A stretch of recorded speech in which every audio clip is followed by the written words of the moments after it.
Alam nyo ba na may isang laro sa Japan na pwede kang makipaglaro sa iyong mga stock toys?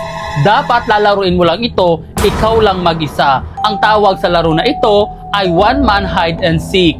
Para laruin ito ay kinakailangan mo kumuha ng isang teddy bear. Tatanggalin mo ang laman na nasa loob nito. Pagkatapos ay kukuha ka naman ng bigas at kailangan mong ilagay ito sa loob.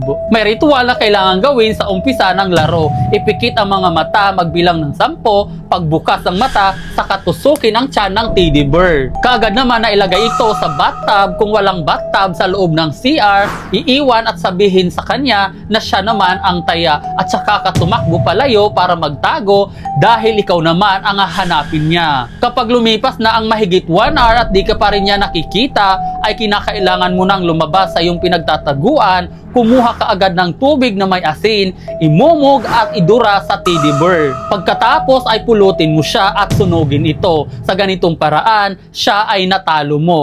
Dahil kung hindi, hindi ka niya titigilan at gaganti siya sa'yo para ikaw naman ang kanyang tusukin. Kaya ikaw wag mong subukan na laruin ang one man hide and seek dahil baka matalo ka lang, nakakatakot.